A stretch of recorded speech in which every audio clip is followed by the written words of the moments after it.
Hey everyone, we are here. Thank you for listening to our podcast, The Real Estate Ladies of North Atlanta. And today our topic is 12 New Year's resolutions every homeowner should make. So we're going to dive into first our neighborhood highlight, which is Blue Valley and Milton. So Sue, take it away. Here we go. Hi, everyone. So today we're talking about Blue Valley and Milton. Blue Valley was developed by Sharp Residential a few years ago. It's a gated neighborhood and it includes 98 1-acre lot homes. It has a real equestrian feel, which a lot of Milton does, and that's the attraction to the Milton area for a lot of people. A lot of the homes in this subdivision do have lake frontage. It's not a huge lake, but it's a very, very pretty view out of the back of the home. Most of these homes range in size from 3,700 square feet on up to well over 5,000 square feet. Most are also four-sided brick homes. Recent sale prices of the homes in the past couple of months in this community have ranged from 1.1 million to 1.8 million. And again, all these homes are less than 10 years old. Their amenities include a junior-sized Olympic pool. They do have a cabana there to retreat to. They have tennis courts, community sidewalks, and green space. And all of this is just in a stunning location, which is amazing. It's near Birmingham Highway and Batesville Road in Milton. The schools are phenomenal in this area. It's Milton High School, it's Northwestern Middle School, and Birmingham Falls Elementary School. Okay. Yeah, thank you so much for that, Sue. We really, really appreciate it. I want to just show you a little bit about can you see it on our screen? Birmingham Elementary. There we go. So Birmingham Elementary School is our elementary school there. Then we're going to show a little bit about our Northwestern Middle School. And let's show the screen there. We're working on this. This is a work in progress. But we want to kind of show people a little bit about Northwestern Middle School. So Northwestern Middle School, do you see that? Let's see. Northwestern Middle School. So Northwestern Middle School, there's the website for Northwestern Middle School. You can see it's kind of cozy in there and kids reading books and stuff. And this is great stuff that you can look at as well. And then, of course, the high school. Everybody loves the high school. Just so everybody knows, the high school and Northwestern Middle School both share the same parcel of ground, and they're located just north of downtown Crabapple. And Crabapple as an area is growing with lots of boutiques, restaurants, a Starbucks, a physical therapy center. There's a Pilates studio, fantastic, bars and restaurants in that area. Yeah, so we just wanted to show you kind of what Milton High School looks like. It's really a beautiful campus. It's more like a college campus, I think, than anything else. So it's really good. Well, thank you for that information. We are going to dig into our topic of the day, which is 12 New Year's resolutions every homeowner should make. So let's start with number one. And number one is conducting a home assessment. What does that involve, Sue? Well, there's all different facets to conducting a home and assessment. First of all, financially, you want to start off and make sure that you know how much equity you have in your home. Make sure that you are in a budget-friendly environment and you're meeting your goals as well. One of your goals might be to keep that home in great shape. Some homeowners actually have a list that they keep as far as maybe part of a New Year's resolution, as far as, what projects they want to tackle during 2025. So you need to prioritize that list and know what needs to be addressed first. You also need to, evaluate the property and make sure that you're keeping it up with the rest of the neighborhood, that you're not over improving it, but that you're also, not looking like the shabbiest home on the neighborhood as well. So what you want to do is start by walking through your home room by room and see, try to look through it through somebody else's eyes, a non-partial opinion of, what does the lighting look like? What is dated looking in the home? And maybe group these things into different categories as far as how you're going to approach them. Some could be cosmetic issues. Some could be more integral to the well-being of the property itself, such as HVAC, anything that might be a structural issue, a fire hazard, electrical issues, and then keep in mind what your budget is to approach these projects. So I want to know how many of our viewers have a New Year's resolution of what they're going to accomplish that year in their house. Whether it's, I'm going to put this amount of money towards new landscaping, whether I'm going to update a bathroom, update, a kitchen. So we want to know, we want to hear from you. What are you updating this year? And we also want you to know that we're here to give you guidance on vendors. So if you need any help on vendors, or if you need any help of getting just an evaluation of what your house is besides what they say on Zillow, we can do that for you. All right. Zillow's usually wrong. They've never been inside your house. So I'd like us to come and take a walk through and give you, some comps for your home relative to the rest of the neighborhood and the overall area. We are always available to provide that service to you complimentary. Yes. So number 2 on our list, as far as our New Year's resolutions, is to create that emergency fund for home repairs. People often don't know how much to budget for the home repairs, but you can generally expect to spend 1 to 3% of the home's value on an annual basis in home maintenance and repairs. If you want to go back through the previous year and figure out what you spent in terms of home maintenance and repairs, you can look at your visa statements. You can, just figure out what your cash flows have been going out to maintain your property to the degree that it needs to be maintained. You might want to create a budget for that, maybe break it down monthly and put a certain amount of money aside every single month so that you don't get any unpleasant financial surprises when it comes to, maintaining your home and paying those bills. And a good suggestion is to have a separate account for those repairs. Mm-hmm. And I like the number 1 to 3% of the value of your house, because that's a good figure, because people don't realize how things come about. All of a sudden, oh my gosh, I got to get a new AC unit. Oh my gosh, I got to get a water heater. Oh, I need landscaping. I need this. What? And sometimes the repairs are things that just all of a sudden happen. So it's nice to have a little slush fund there for that. Right, so number three is have your heating and cooling system maintained. I'm a big advocate of that.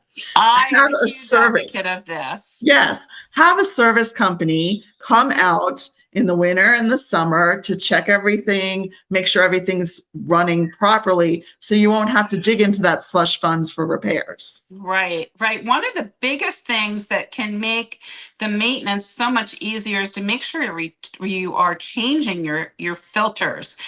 Winter, summer, monthly, whatever, you plan on doing, but take a look at those filters in between, because there might be one system in your home that actually gets dirtier faster than another system in your home. For instance, maybe your main floor, because of the amount of traffic flow, pets and so forth that can create some dust and dander, can actually clog those systems faster. Yes. And so, it makes the system work harder. And as a result, the system might tend to break down a little bit faster. And put it on your calendar. So, we all use electronic calendars, however it is. Put it on your calendar, put an alarm, then do it. Have it changed. Do it on a Saturday morning and just religiously do it every single month. So, yes. Right. So that was actually number 4 on our list, changing the HVAC filters. So we dig into number 4, which is put it on your calendar, change your HVAC filter every month. Right. So, the first thing you need to do when you do change your filter is go to your unit and look to see what size filter your unit takes. Yes. Write that down or put it in your phone. Take a picture of it and keep it in your phone, for instance.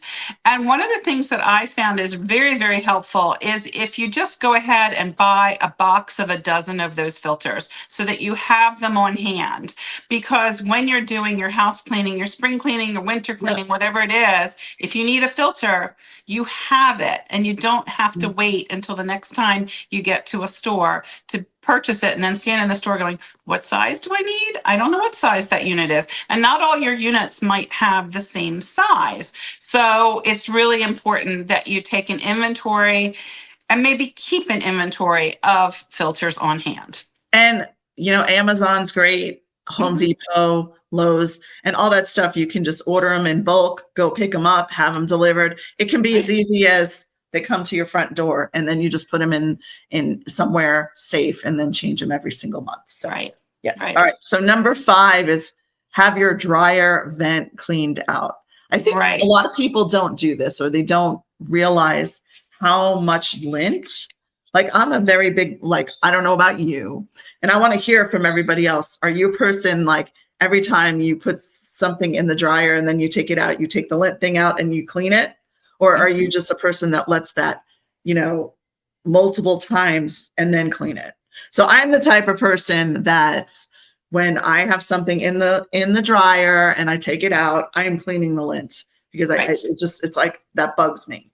But even if you clean the lint filter every single time you use the dryer, Mary Ellen, it's still a lot. Still need to pull the dryer away from the wall, unhook the flexible hosing that's there, and you can use your vacuum and you can vacuum it out, or you can get those long handled brushes and brush it out and clean up all that lint, because you'd be amazed how much is still going through the system that didn't get caught by the lint filter and is still clogging up your the exhaust for that dryer, and it's still a fire hazard. Yes. So it's really important that you take that next step and on a regular basis, go ahead and clean all of that out. Yes, I agree 100%. All right. So number 6 is test your smoke alarms and your carbon monoxide detectors, which I think is very important. Batteries. And those batteries, they always go off at like 3:00 in the morning, right?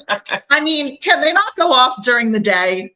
I mean, at 3:00 in the morning, they go off and you're like, oh my gosh, I'll jump out of bed. What's that? And you're like, oh, needs a new battery. So checking your batteries. Again, a 9-volt battery is another thing to keep as a home inventory item, so that when it goes off at 3 a.m., you have a battery in the drawer ready to go to change that if you haven't changed it proactively. So, make sure you test it. Make sure that you are keeping it clean of any accumulated dust in the area around it. You want to make sure the device is working properly. And of course, replace those batteries on a regular basis. Of course. Number 7 is clean out your gutters. Okay. No matter if you have trees near your house or not trees, for some reason, I don't know, things get in your gutters. I don't know, like they must come mysteriously from somewhere. But anyway, getting your gutters cleaned. There's so many different products out there, gutter guards and things like that. Go to a professional, see what works best on your roof line and everything like that. But cleaning your gutters is a big thing. Right. And, people think it's just leaves that get caught in gutters, and it's really not. It's also the little pebbles on your asphalt shingles that are getting washed off the shingles on a regular basis as they age. Those end up in your gutter too, and they can also contribute to clogging the gutters. So, you want to make sure that the gutters and the downspouts are clear, because, for instance, we recently saw a home, Mary Ellen, where the gutters and downspouts were there, but the downspout was clogged. And what was happening was it was forcing moisture into the foundation, near around the foundation of the home. And actually it was putting moisture into the walls of the basement. So that was an easy fix, really, to, make sure that drainage was clear and opened up and diverted away from the foundation of the home. But still, it was something that if somebody had been looking at that on a regular basis and maintaining that, that issue wouldn't have happened. Exactly. So you'd be surprised how many water issues and stuff have to do with gutters. And I don't think Right. people realize that, but that's Right. And I also want to encourage people to hire the professionals to clean out their gutters. A lot of us do not have the proper ladder to climb up onto a roof, nor are we, of the age where we should be climbing up onto the roof. So hire the professionals to do that and stay safe. Yeah, we have the professionals to do that. Yes, we don't want any husbands or wives or kids falling off, ladders. Oh, I can get that, and it's just a natural instinct. I can get up and get that, and then they fall off a ladder. We don't want that. All right. So number 8 is make sure your home is sealed well. Right. Okay. That's an interesting one. Well, this can really impact your heating and cooling bills if you have air leaks around windows, around doors. You might want to check for all of that and have those items recaulked or resealed at least once a year. You can walk by your windows and doors with a candle or something and see the way the draft is pulling the flame of the candle. If it starts to flicker, for instance, you've got a draft.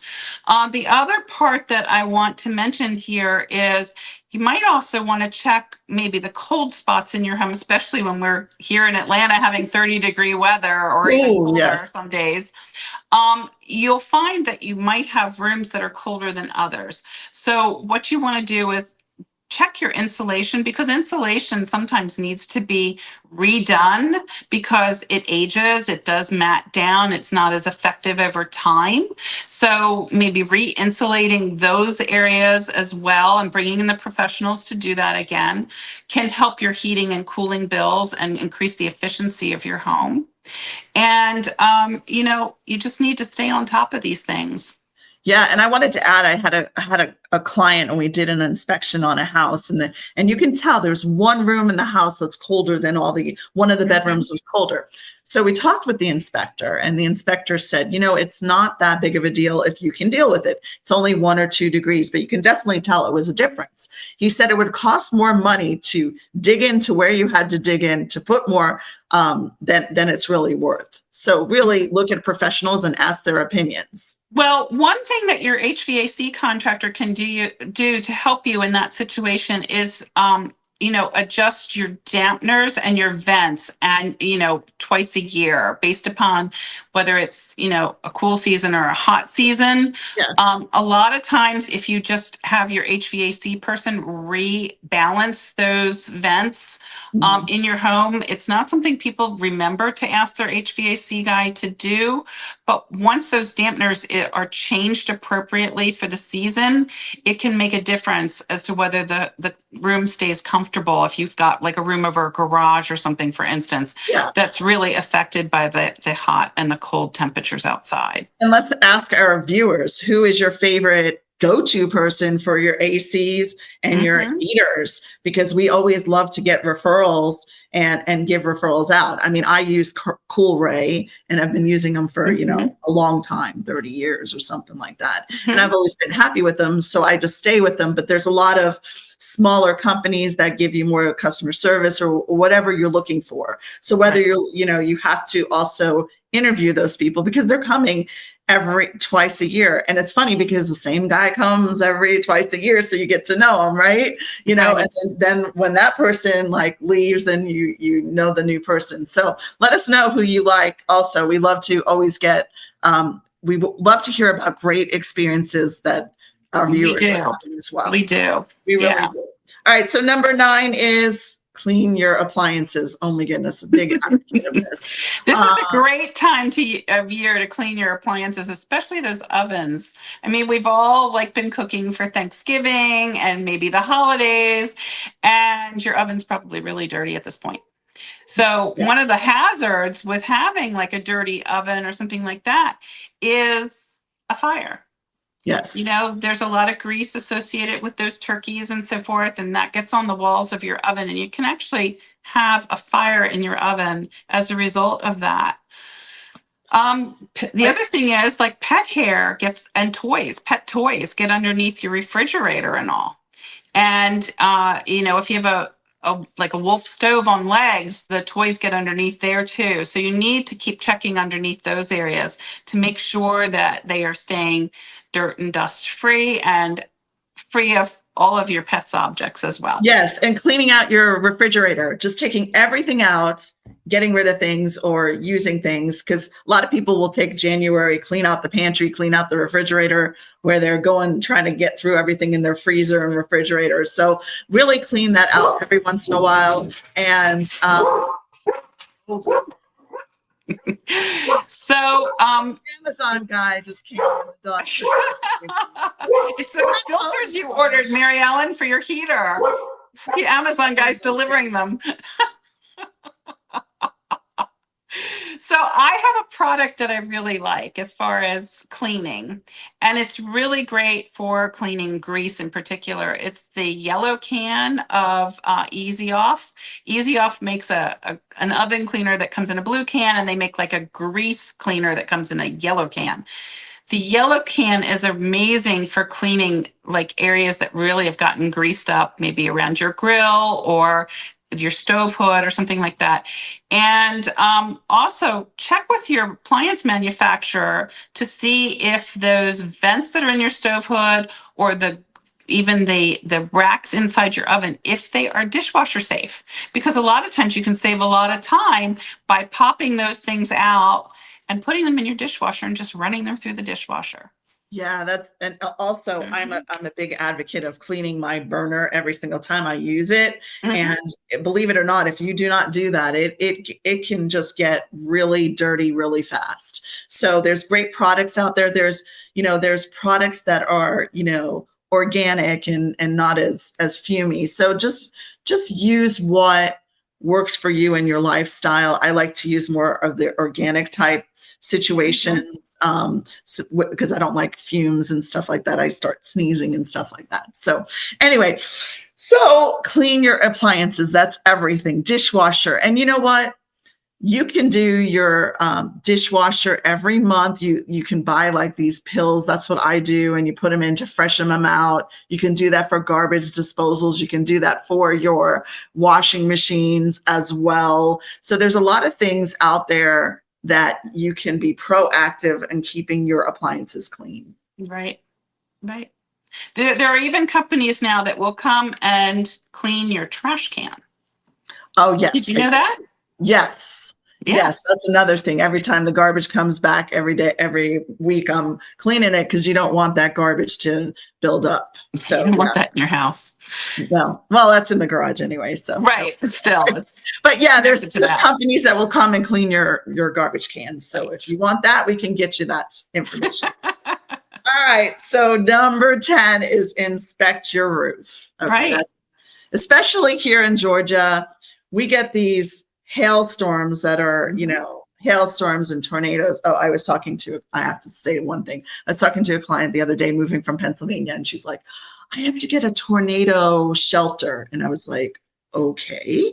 And she, like, her fear is tornadoes. And she's like, I'm just afraid I'm going to get swept up by a tornado. And I said, well, I've kind of been here for 30 years. I really haven't encountered anything that was very scary with tornadoes. Yes, they do happen. And yes, they're around. And yes, you have to be proactive. But it's interesting what people think it is down here in the South. They think we have tornadoes. Like they must listen to the news or something that they think we get them like every day, but we don't. So interesting.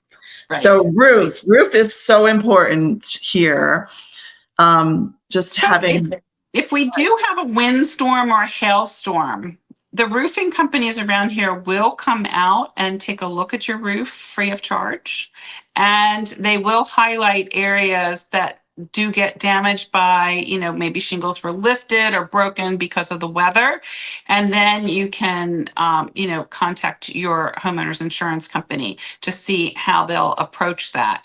But it's really important that you stay on top of your roof, because if you get a water leak in a home, a water leak can be really devastating. I mean, the water just finds its lowest point and runs out there, but that might not be where the problem started.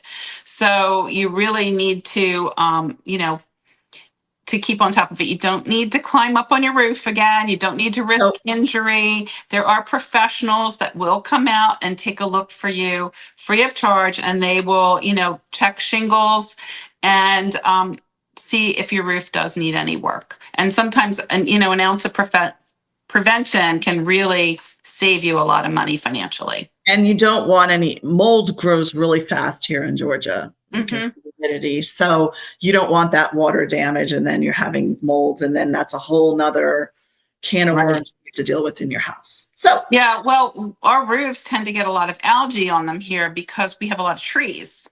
So, if you do have to replace your shingles, ask your roofer about shingles that are coated that, resist algae and that sort of thing, so that as you're moving forward, you don't have the black streaking and so forth going on your roof as you did previously. perfect. So Mhm. number 11 is have your fireplace and chimney cleaned and inspected. Mhm. Here in Georgia, our homes are pretty new, but when you get into a home that's 30 to 60 years old, there's been a lot of maybe fires in that fireplace, and who knows when it's been taken care of. So you need a professional to come out and give you an evaluation on your chimney, give you an evaluation on cleaning it. And I think that's one thing that people really kind of ignore. Don't you Right. agree? Right. And I have, spoken with buyers of existing homes, resale homes over the years. And I do recommend to them that before they light that first fire next winter or whenever they want to use their fireplace, that they get it inspected first, because you don't know what debris could be accumulated in that chimney and above the flue and so forth. And you don't want to risk having a fire or smoke damage in Right. your home because that wasn't cleaned out. Also, on the exterior of chimneys, make sure that they're checking the mortar around the Mhm. bricks, and if there's any touch up to any of that mortar, that they're taking care of that also. Sure. And now to our last resolution of this year is Mhm. trimming your trees. Okay. Trimming your trees. Things grow so fast here in Georgia because of the They do. weather, right? So you Mhm. have to constantly be trimming your trees and bushes and things like that. Mhm.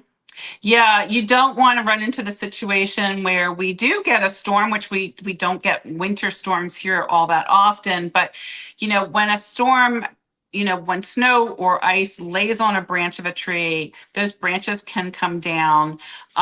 Recent situation was that a branch broke and actually damaged the neighbor's car, which created a homeowner's insurance claim and so forth.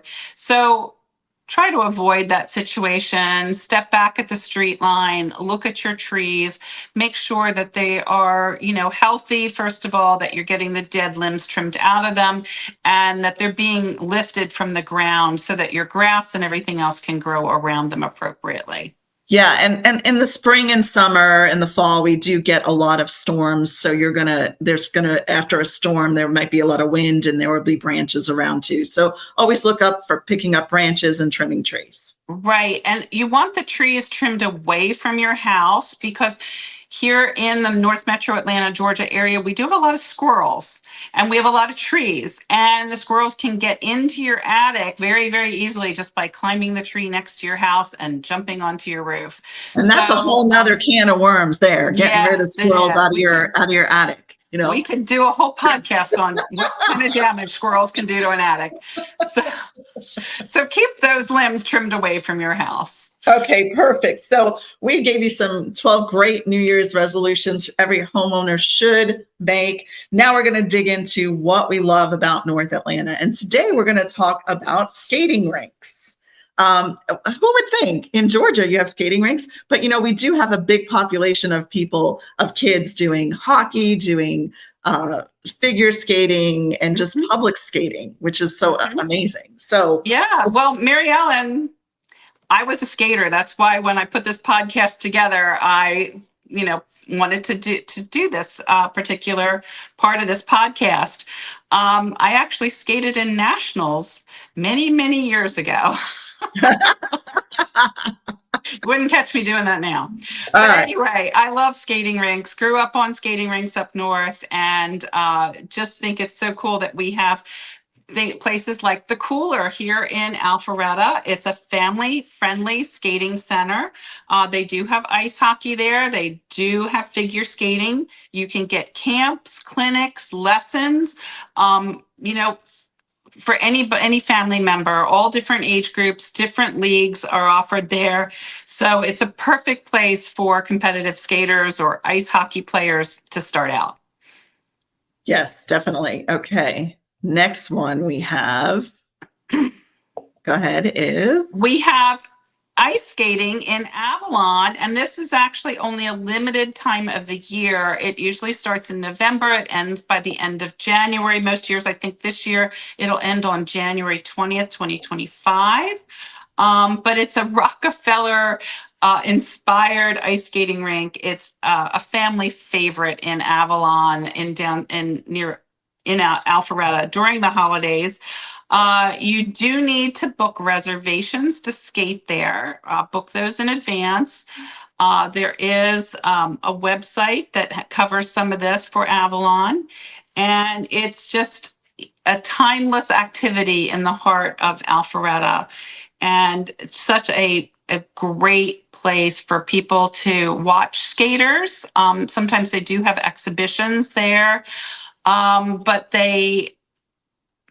parents like to watch their kids skate, have a cup of hot cocoa nearby, and just really enjoy that area.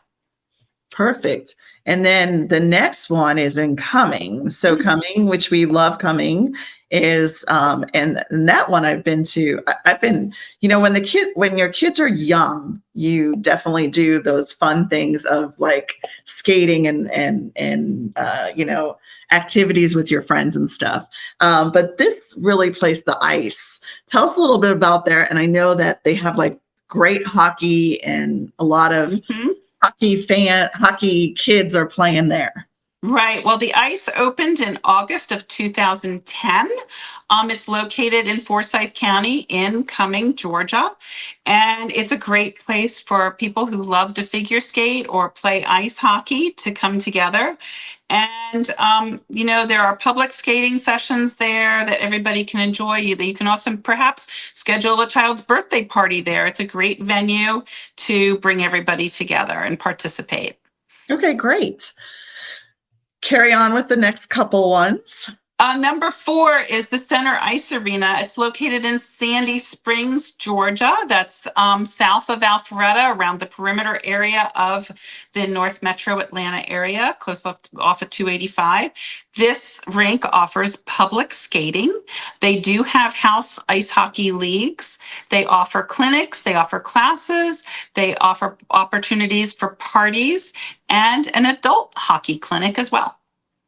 Number 5 is the Atlanta Ice Forum. This is located in Duluth, Georgia, just actually very close to Johns Creek. According to their website, the rink operates Georgia's finest 2-sheet ice skating facility. The ice surfaces are regulation NHL size for ice hockey, and they boast a full-service snack bar and pro shop. They offer skate sharpening, repair services, skate rentals for figure skates as well as for hockey skates. And there's seating for spectators, and there are locker rooms with showers there. There's also a restaurant there called the Breakaway Grill. The last one on our list is Norcross. This is actually roller hockey. It's in partnership with Gwinnett Parks and Recreation and the Peachtree Booster Club. It's a recreational and travel roller hockey program based at the Mark Ogden Hockey Rink in Pickneysville Park in Norcross. Yeah. They offer hockey opportunities for all ages. So let's just talk about maybe like how many of our viewers ice skate or put it on your calendar for 2025 to go on a date or go with your kids to go ice skating to bring you back to your childhood. So I encourage everyone to do that. All right. Well, now we're going to go into the design tip of the day and, fill your space with big books. look, Sue has her nice I have my bookcase books. behind us. So and it's organized so perfectly. So anyway, give us a design tip that has to do with big books. Well, I actually love books, and in the bookcase behind me, this is actually real. I can pull these books off of this bookshelf. Some people think it's a false background, and it's not. But I just had a lot of fun with it. I colored it out and made it decorative for my library and office space. I also love to use big books on my coffee table. Yeah. I use them to create height. I use them to create color, and I will stack, not just one book, but maybe 2 or 3 books together just to create dimension and some texture to the coffee table space. But it's funny because I like to change those books up, whether the books are about wine or about my favorite musical group, which is the Beatles, for those of you that know me.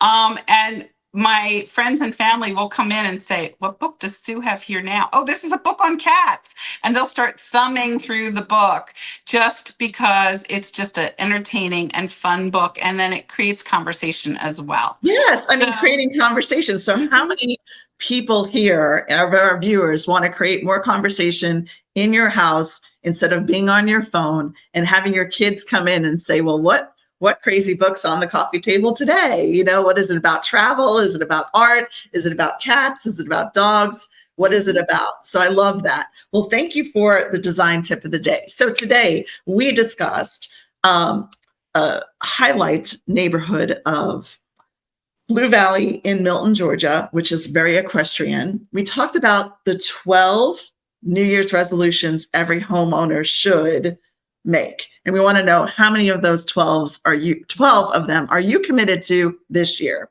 And then we talked about skating rinks, which is such a fun topic. And then we talked about the design tip of the day, which is big books, where to put them, what to do with them, how to make a conversation piece out of them. Well, thank you, Sue, so much. Thank you to our viewers, and reach out to us on social media. And we thank you so much for listening today. Bye. Yeah.